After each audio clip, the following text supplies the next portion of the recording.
हाय। मेरा आज का टॉपिक है insulin resistance and type 2 diabetes. क्यों इंसुलिन रेजिस्टेंस होता है और टाइप 2 डायबिटीज़ और इंसुलिन रेजिस्टेंस में क्या कनेक्शन है। हम जब खाना खाते हैं तभी उसका एंड प्रोडक्ट डाइजेशन के बाद उसका ग्लूकोज बन जाता है और वो ग्लूकोज ब्लड स्ट्रीम के थ्रू हर एक सेल में जाता है और हमें एनर्जी मिलती है। तो ये कैरी करने का काम इंसुलिन करता है। Insulin is basic function of insulin is to carry the glucose and deposit it into the cell so that the body will get the energy.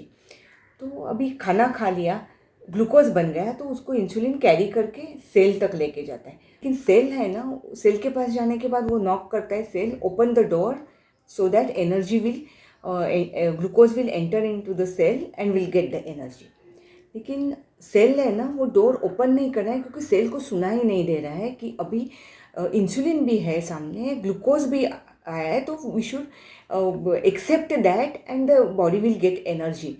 लेकिन उसको सुना ही नहीं दे रहा है क्योंकि उसके आजू बाजू में ना फैट्स भरे पड़े हैं, लॉट ऑफ एडिपोज टिश्यूज है।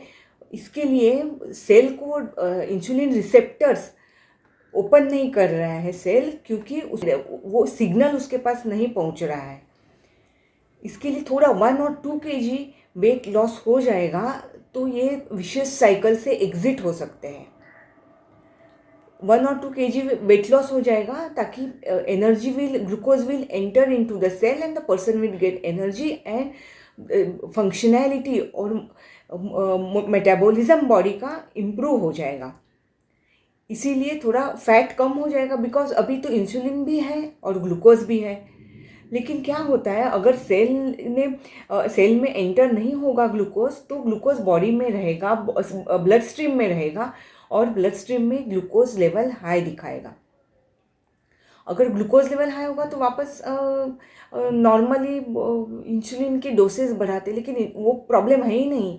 इंसुलिन भी है, ग्लूकोज भी है, फिर भी ब्लड शुगर हाई क्यों है? क्योंकि ब्लड शुगर सेल में एंटर नहीं हो रही है। That's the main problem.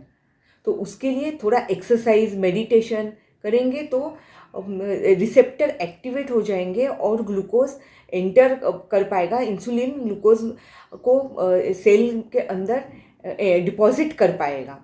So that's the whole thing, that's why type 2 diabetes comes in the picture. Actually there is a glucose, there is a insulin, everything is there, but the cell is not opening the door for glucose to enter।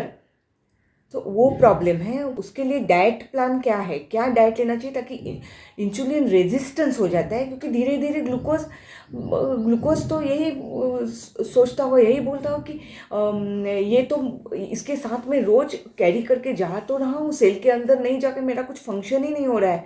तो धीरे धीरे ना वो insulin को recognise नहीं करेगा और insulin resistance हो जाएगा।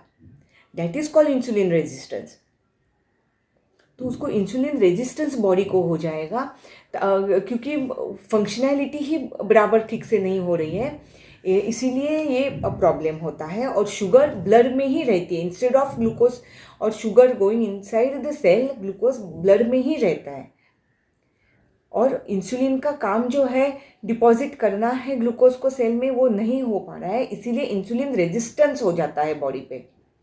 और वो कम करने के लिए there is a diet for that. 5 dietary tips to control insulin resistance.